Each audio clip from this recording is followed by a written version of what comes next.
Au sommaire aujourd'hui, société, l'ouverture prochaine d'un bar entre Corée et Agios Dionysos, le clandestin. Politique, est-ce que le rôle d'ambassadeur est connu du public et surtout, le programme de ces derniers est-il bien adapté à la situation? Culture, nous découvrons un artiste sur la place de Kavala, un certain Darius qui nous fait une petite démonstration de rap, et l'épisode de Prends des pièces de cette semaine sur la chasse. Bonjour et bienvenue au complexe Le Clandestin. Je vais vous présenter les locaux.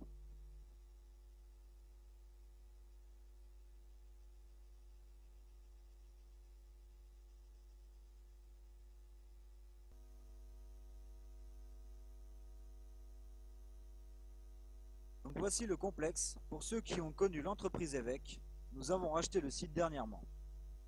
Nous nous trouvons sur le futur parking, là où les éboueurs s'occuperont de l'aménagement du terrain. Un héliport sera mis à disposition à l'extérieur du parking. Continuons maintenant vers le complexe Le Clandestin.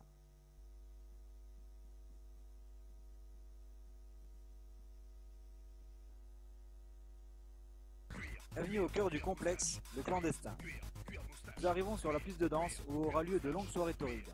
Un DJ s'assurera de l'ambiance ainsi que quelques artistes qui se donneront en spectacle.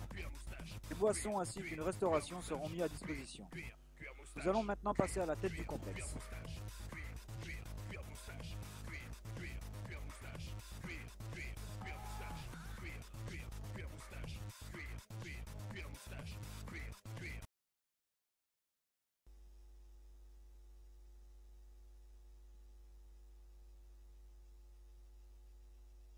Voici devant la tête du complexe.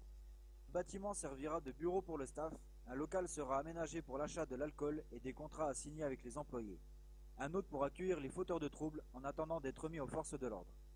L'ensemble du complexe sera sous protection du responsable et de son équipe, les BRD.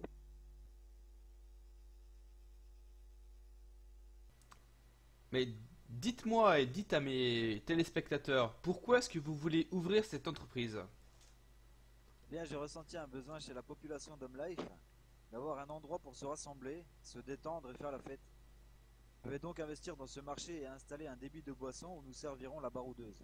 Nouveau produit dont nous allons faire la commercialisation. C'est-à-dire, est-ce que vous pouvez me donner plus d'informations par rapport à ça? Bien, des grands champs de houblon sont en train d'être plantés. Ces houblons pourront être récoltés puis traités dans ces citernes qu'il y a derrière moi pour devenir la baroudeuse. Très bien, eh bien, je pense que vous avez répondu à toutes mes questions, que nos téléspectateurs vont pouvoir voir quel type d'entreprise va s'implanter ici. Je vous remercie beaucoup. Un petit mot pour la fin? Ouais, je vous remercie et le staff du clandestin souhaite vous retrouver très prochainement dans nos locaux. Ah ouais, il est chaud. C'est bon ou pas? Moi, c'est bon. Wesh les gars, Darius au micro. Ah. Altis Life. Ok. J'ai commencé le rap, c'était la galère. J'ai connu les coups de pute et les faux frères. Poto, j'ai pas ton temps pour quand tu parles derrière. Rien à foutre de ce que tu penses, ouais j'ai trop d'avancées. Je compte tout niquer en France. Dans ma tête, je suis un fou et ça depuis l'enfance. Ils ont tous un truc à dire, mais ils disent pas en face à chacune de mes faces. Oui, je le baisse tous, un par un. J'ai gagné des vrais, mais j'en ai perdu plus d'un. Perdu plus d'un. Et si un jour je perds, je veux la part de mon butin. Part de mon butin. J'ai le moral à son Goku et le caractère à Vegeta. Arrête de faire le tech, tu n'as pas de Beretta. Je laisserai ma trace, toi tu la feras au Véleda. J'emmène le rap en balade. Tellement fou que j'ai pris des textes de malade. Ils vont tous maigrir, ils racontent trop de salade. Et même s'il arrache pas le micro, c'est toi qui saccade. Ah, ah, ah. C'est toi qui saccade, c'est toi qui saccade. Ah, ah, ah. C'est toi qui saccade, c'est toi qui saccade. Ah, ah, ah. Altis Life. Altis Life. Bon, c'est quand Altis qu'il faut, Life. j'attends. Une instru, hein. Ça c'est une instru ça? Mmh. Ah mais c'est démodé ça, mais bon c'est pas, on va faire quelque chose. Pour commencer l'histoire, j'avais des putains de rêves. Aujourd'hui je vis un cauchemar quelque part au fond de moi. je cherche une issue. Mais il est trop tard, je pense à ceux qui m'ont déçu. J'avance seul sur le trottoir, trop de fois on m'a jugé. J'en place une pour ces bâtards, je fais confiance à des gains. Je me referme, je suis implacable, incapable de parler à mon père. Cette impression de le perdre et tout ça m'obsède. Mais qu'est-ce qui tourne par rond? Je deviens parano, par amour on peut tout faire. Je suis étouffé, on ne peut rien y faire, je déclare mes peines. Sur ces 2-3 phases, je brandis le mic quand ça va mal. Le savoir est une arme, donc je pas mes chargeurs. Rien à foutre, j'ai pas peur, ça fait 6 ans que je me prends pour un putain de rappeur. Ah. La suite 1. Lance le beat et je le frappe, je calcule des gains, ça m'est égal, j'avoue je défouraille, les MC je les graille. Mais qu'est-ce que tu brailles, qu'est-ce que tu brasses, j'ai trop de flow, j'ai trop de face. Quand je rappe je m'efface, je dis pas que je me gave. Et je trouve que t'avales, tes rimes sont comme toi, elles sont banales. Moi je gratte des textes, toi tu grattes des fesses. Fidèle au poste, fidèle à mes proches. J'ai mis le rap dans ma poche, mis le rap dans ma poche. J'ai perdu des potes qui sont devenus putes. Pas de limite, pas de mimique, oui j'évite les pieds, j'évite le pire. Mais plus j'avance et pire, écoute ce que j'écris, c'est ce que je vis, je parle de mes rêves donc je les vise. Est-ce que tu piges que c'est la crise sur Altis Life? Ouais c'est la crise sur Altis Life. Aujourd'hui, parlons ambassadeur et surtout, voyons ce que pensent les gens des questions soulevées par certains.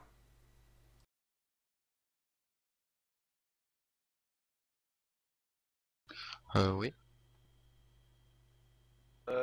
Non, bah je sais pas son rôle en fait. Oui, je crois.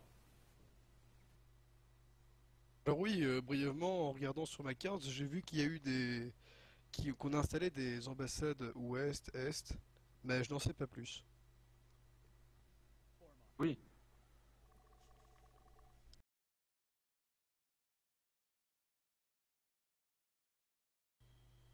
Non, ça je savais pas.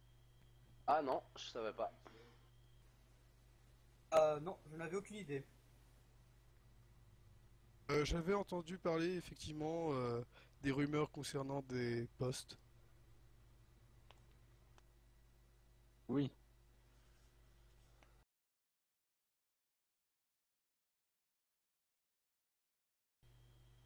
Bah, je connais pas trop de rebelles encore. Non, j'en ai pas vraiment croisé encore, je vous dirais. Ça fait une semaine que je suis là et je me suis pas trop fait chier encore par des rebelles, donc je peux pas vous dire. Alors il y a une différence entre les vrais rebelles, je pense, qui vivent plutôt sur l'Est, qui font des vrais trucs, et les petits rebelles là, qui vont juste braquer les gens, hein, qui vont fondre de l'argent. Et je pense que les KGB ont une, comment dire, une assez grande force, je pense, et que tout le monde a un peu peur d'eux, j'ai l'impression. Alors bon, les rebelles, moi personnellement, je n'ai pas eu vraiment de soucis. À part quand je suis en service, ils peuvent être très violents avec les tirs. Moi, je suis pour l'abolition des armes, c'est sûr, c'est un fait certain. Pour moi, les rebelles sont tous pareils, tous dangereux.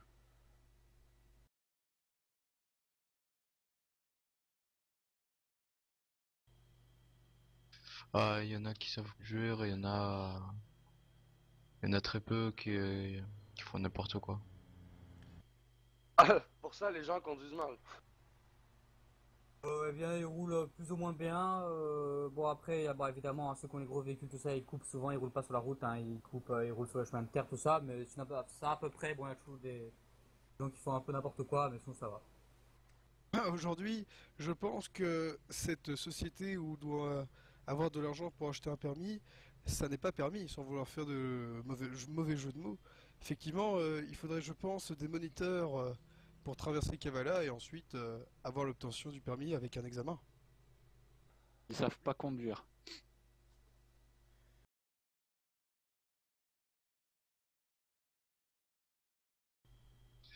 Non, je pense pas.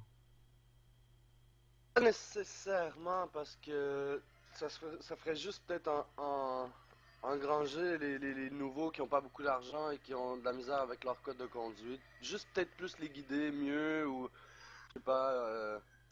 Peut-être une école de conduite ce serait déjà mieux. Ok. Pas nécessairement les punir pour rien parce que c'est déjà cher les infractions. Hein.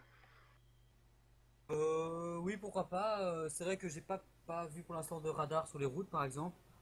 Mais bah après, je dirais, il y en a qui roulent très très vite, mais qui roulent franchement très très bien. Donc c'est après, mais pourquoi pas, oui, ça pourrait peut-être régler le problème.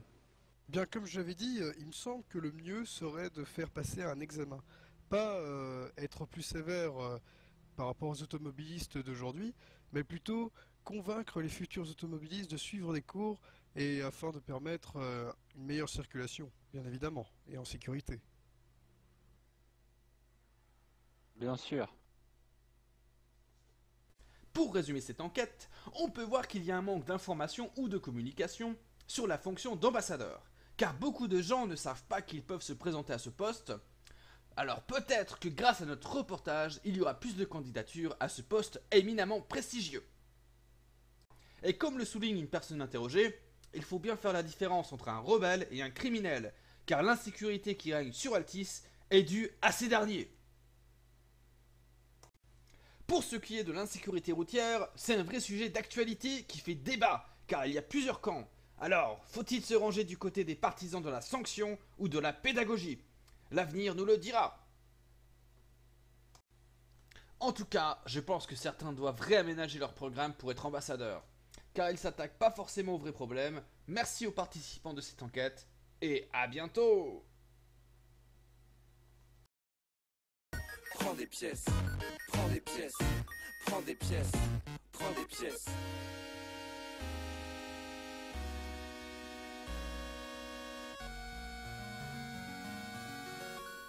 Bonjour, je me présente, je suis Robert Picot, dit Bébert, et je vais vous présenter aujourd'hui mon métier qui est la chasse. Parce que la chasse, c'est tout un art. Alors c'est bien beau la peinture et la musique, mais il ne faudrait pas oublier la chasse quand même. Donc voilà. Vous avez derrière moi la cabane de chasseur, où vous pouvez trouver tout l'équipement nécessaire, à savoir un arc, pour commencer, ainsi qu'un couteau pour dépecer les bêtes que vous pouvez trouver sur tout le territoire autour de nous. Bon, voilà, donc là nous sommes en présence qu'on peut appeler communément un mouton. C'est pas très très joli, mais bon, on a que ça à se mettre sous la dent de toute façon, donc voilà, nous allons le traiter avec respect et lui mettre une flèche dans la tête. On recharge quand même. Ensuite, je vais prendre mon petit couteau et couper les jambonneaux. Voilà, voilà. Voilà, là vous voyez que nous sommes en présence d'un Gallinato Blanco, cousin éloigné de la Gallinette cendrée.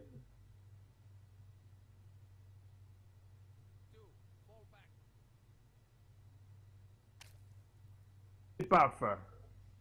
Tout bien, tout honneur. Très bien messieurs, est-ce que vous pouvez me dire quelle est la différence entre un bon et un mauvais chasseur? Bon, ça c'est... Bon, ça c'est une longue histoire, hein. Je veux dire...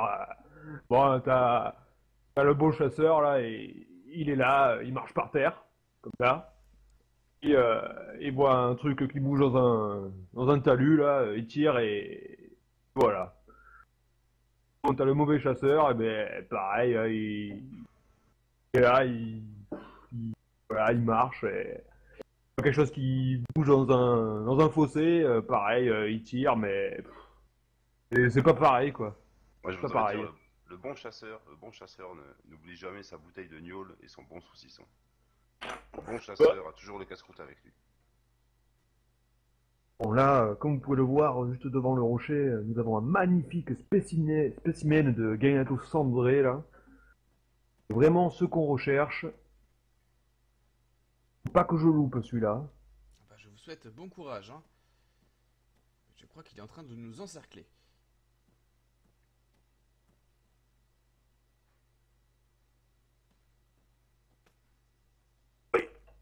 Ah, est-ce qu'on peut analyser l'animal Putain, je l'ai eu le con. Bah oui, venez, approchez-vous. Hein. Oh, on dirait Regardez, une magnifique. Hein. brochette. Ah ben là, oui, oui, bon, oui.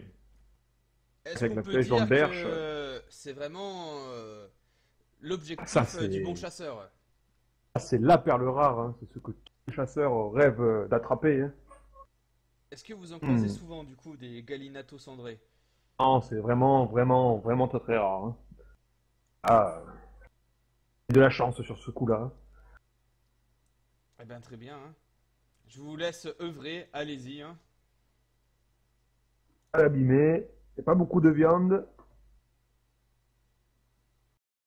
Est-ce que vous insinuez voilà. donc que ce métier est difficile et qu'il faut des nerfs d'acier pour tenir?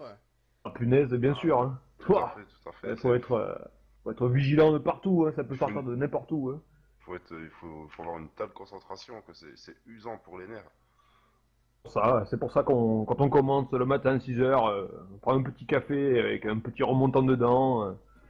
Après, on passe jusqu'à 8h35 et puis à 8h53, on va commencer aussi à se reposer un petit peu quand même, hein, parce que c'est fatigant. Hein. On reprend notre remontant et puis ainsi de suite, toutes les demi-heures à peu près. À 10h15, ensuite c'est la pause saucisson. Voilà, le casse-croûte, pâté, jambon. Tout va bien quoi. D'accord, merci pour ces conseils que nos téléspectateurs vont s'empresser d'appliquer, je suppose. Y a pas de problème. Pas de problème. Un cours, y a pas de souci. Hein. Je les attends à la cabane de chasse.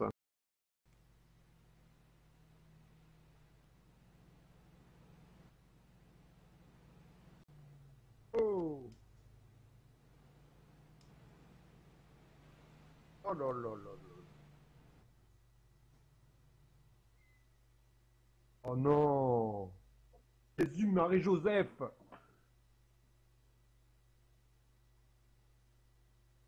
Bon mais... Tant pis, hein, on va pas gâcher ça. J'ai économisé.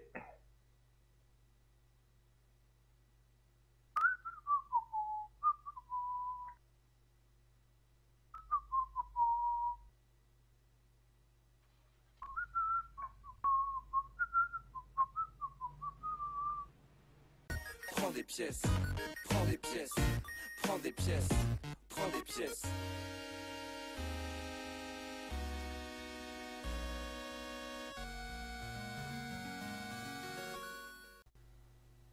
Merci à tous d'avoir suivi notre journal et à la semaine prochaine.